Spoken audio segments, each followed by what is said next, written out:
মা, ও মা, আমাকে কিছু খেতে দাও, খিদেতে আমার পেটটা জ্বলে যাচ্ছে। কোথা থেকে দেব খাবার? ঘরে তো দানা পানি কিছুই নেই। তোর বাবাও আজ আমার সাথে কথা না বলে কোথায় চলে গেছে কে জানে। মা, তাহলে চলো আমরা গিয়ে বাবাকে খুঁজে নিয়ে আসি। কোথায় গিয়ে খুঁজবো?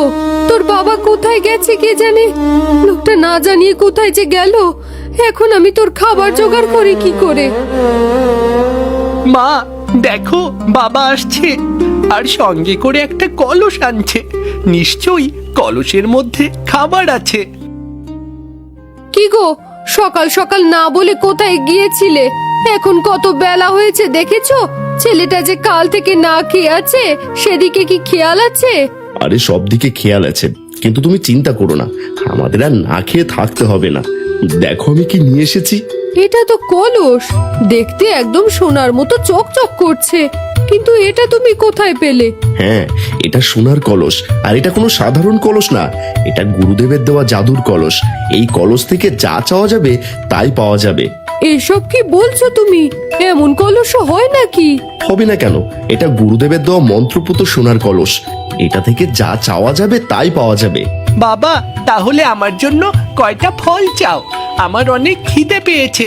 হ্যাঁ রে হ্যাঁ, এখনই তোর জন্য ফল চাইছি। হে জাদুর কলস, আমাদের জন্য কিছু ফল নিয়ে এসো। দেখেছো দেখেছো এটা কেমন জাদুর কলস? উমা, সত্যি তো এটা জাদুর কলস।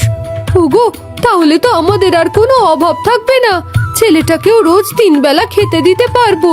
হ্যাঁ হ্যাঁ, এখন থেকে আমাদের আর না খেয়ে থাকতে হবে না। চলো চলো, এবার ঘরে চলো সবাই, পেট ভরে আজ খাবো। এরপর কয়েকদিন কেটে যায়। মাধব গুরুদেবের কথা মতো গ্রামের গরিবদেরকেও সাহায্য করতে থাকে। কিন্তু আস্তে আস্তে মাধবের মনে লোভ বাসা বাঁধতে শুরু করে। একদিন মাধব তার স্ত্রীকে বলে, বুঝলে গিন্নি, প্রতিদিন এভাবে কলস থেকে এটা ওটা নিতে গেলে কে কখন দেখে ফেলবে, তখন তো এই কলস ঘরে রাখাই বিপদ হয়ে যাবে। হ্যাঁ, তা তো তুমি ঠিকই বলেছো। তাহলে এখন কি করতে চাইছো? আমি ভাবছি এই কলস থেকে বেশি করে সোনা দানা নিয়ে আমরা ধনী হয়ে যাব, তারপর সবাইকে সাহায্য করব। কিন্তু গুরুদেব তো লোভ করতে নিষেধ করেছিলেন। আবার শেষমেশ কলসটা হারিয়ে ফেলবে না তো? আরে না, কিছুই হবে না। আমি ধনী হয়ে তো সবাইকে ভুলে যাচ্ছি না, ধনী হবার পরেও সবাইকে সাহায্য করব। ঠিক আছে, তোমার যা ভালো মনে হয় তাই করো। তাহলে এখনই সোনার কলস থেকে বেশি করে সোনা দানা রেখে দিচ্ছি। হে জাদুর কলস, তুমি স্বর্ণমুদ্রা দিয়ে পরিপূর্ণ হয়ে যাও। ওগো, কলস তো সোনা দিয়ে পরিপূর্ণ হয়ে গেছে। হ্যাঁ, এবার এগুলো রেখে কলসটা নিরাপদ জায়গায় পুঁতে রেখে আসি, তাহলে আর এই কলসের ব্যাপারে কেউ জানতে পারবে না। মাধব জাদুর কলসের কাছ থেকে অনেক স্বর্ণ মুদ্রা নিয়ে কলসটাকে নিরাপদ জায়গায় পুঁতে রাখে। এরপর মাধব সেই স্বর্ণ মুদ্রা দিয়ে অল্প দিনের মধ্যেই অনেক ধনী হয়ে যায়। কিন্তু ধনী হওয়ার কারণে মাধবের মনে অহংকার জন্ম নেয়, যার ফলে সে গ্রামের গরিবদের সাহায্য করা বন্ধ করে দেয়। এর কিছুদিন পর মাধব আবার স্বর্ণ মুদ্রা নেয়ার জন্যে কলসিটি পুঁতে রাখার জায়গায় গিয়ে মাটি খনন করতে থাকে। কিন্তু সেখানে সে আর সেই জাদুর কলস খুঁজে পায় না। শুধু সেখান থেকে একটা চিরকুট খুঁজে পায়। সেই চিরকুটে লেখা ছিল, এই কলস ধনীদের জন্য নয়। হাই হাই হাই, এ কি সর্বনাশ করলাম! গুরুদেবের কথা না শুনে লোভ করতে গিয়ে সোনার কলসটাকেই হারিয়ে ফেললাম। না না, এখনো সময় আছে। আমার যা অর্থ সম্পদ আছে তা দিয়ে সবাইকে সাহায্য করব, নয়তো ওই অর্থ সম্পদও থাকবে না। যাই, তাড়াতাড়ি বাড়ি যাই। এদিকে গ্রামের সবচাইতে গরিব ছিল কানু মিয়া। কানু মিয়া আর তার বৃদ্ধ স্ত্রী ছাড়া তাদের আপন বলতে আর কেউ নেই। তারা খেয়ে না খেয়ে অনেক কষ্ট করেই দিন পার করছিল। এক রাতে কানু মিয়ার বৃদ্ধ স্ত্রী অসুস্থ হয়ে বিছানায় পড়েছিল। এদিকে কানু মিয়া টাকার অভাবে খালি হাতেই বাড়ি ফিরছিল। হঠাৎ কানু লক্ষ্য করে তার উঠোনে একটা সোনার কলস পড়ে আছে। এই কলসটা আবার এখানে কে রেখে গেল? দেখতে তো একদম সোনার মতো ঝকঝক করছে। যাই, এটা ঘরে নিয়ে যাই। আজকেও তো কোনো খাবার কিনতে পারিনি। আজকে রাতটাও দুজনকে না খেয়ে থাকতে হবে।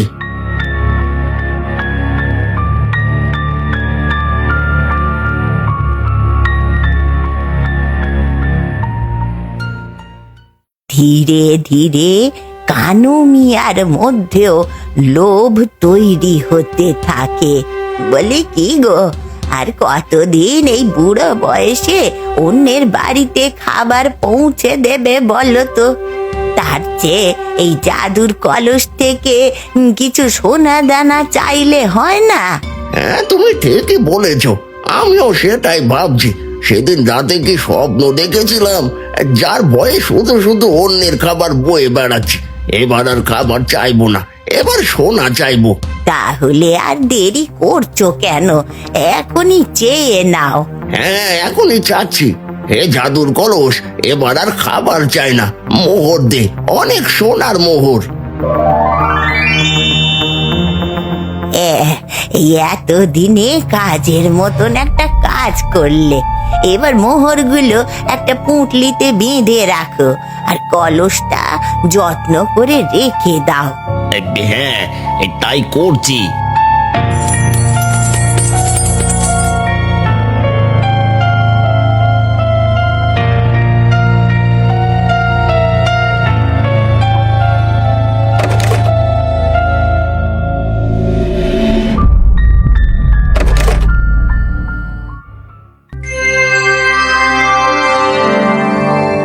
পরের দিন সকাল হলে কানু মিয়া মোহর নিতে গিয়ে দেখে সেখানে মোহরগুলো থাকলেও সেই সোনার কলস আর নেই।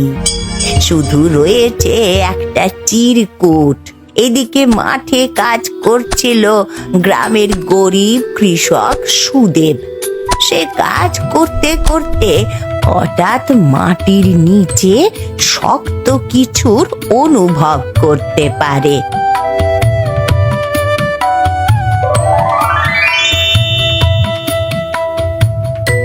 কি, এটা তো সোনার কলস।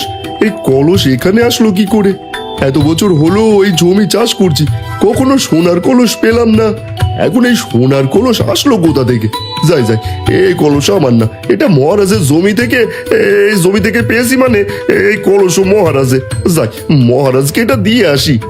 গরিব সুদেব ছিল অনেক সৎ চরিত্রের। সে রাজার জমিতে সোনার কলস পেয়েছে বলে রাজাকে কলস দেওয়ার জন্য নিজের কাজ ফেলে রেখে চলে যায়। সুদেব যখন সেই সোনার কলস নিয়ে ওই জঙ্গলের মধ্যে দিয়ে যাচ্ছিল, হঠাৎ তার সামনে কয়েকজন ডাকাত এসে হাজির হয়। কি রে, এই সোনার কলস নিয়ে কোথায় যাচ্ছিস? দে দে, সোনার কলস আমাকে দে। না না, এই কলস আমি দেব না। এই কলস আমি মহারাজের জমি থেকে পেয়েছি। এই কলস আমি মহারাজের হাতে তুলে দেব। মহারাজের কাছে যাবি? আরে, আমাদের সামনে যে জিনিস একবার পড়ে সেই জিনিস আমাদের হয়ে যায়। দে দে দে বলছি, তা না হলে তোকে মেরে এটা নিয়ে যাব। না না, দেব না। দিবি না? দেখাচ্ছি।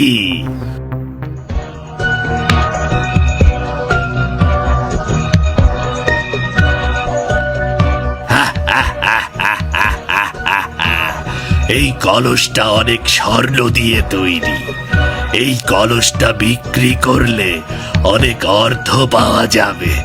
যা, এবার প্রাণ নিয়ে পালা। ডাকাতটা সুদেবের কাছ থেকে জোর করে কলসটা ছিনিয়ে নিতেই হঠাৎ সেই কলসের মধ্যে থেকে অসংখ্য মৌমাছি বের হতে থাকে। এরপর সবগুলো মৌমাছি তিন ডাকাতকে কামড়াতে থাকে। তিন ডাকাত প্রাণ বাঁচানোর জন্য কলস ফেলে রেখে দ্রুত পালিয়ে যায়। এতে সুদেব কিছুটা অবাক হলেও সে সোনার কলস নিয়ে আবার রাজমহলের দিকেই যেতে থাকে। এদিকে রাজকোষ থেকে অনেক দিন আগে সোনার কলস হারিয়ে যাওয়ার কারণে রাজা খুব চিন্তিত হয়ে আছেন। তখনই সুদেব সোনার কলস হাতে সেইখানে গিয়ে দাঁড়ায়। পেন না মহারাজ, তুমি আর এখানে এসেছো কেন? মহারাজ, আমি আপনার রাজ্যের একজন সাধারণ প্রজা। আপনার জমি চাষবাস করে এই কোনো মতে আমার পেট চলে। এই কিছুক্ষণ আগে আপনার জমি চাষ করার সময় সোনার কলসটা পেয়েছি, তাই আপনাকে এটা দিতে আসলাম। কি, এটা সোনার কলস? কই দেখি, আমাকে দাও তো।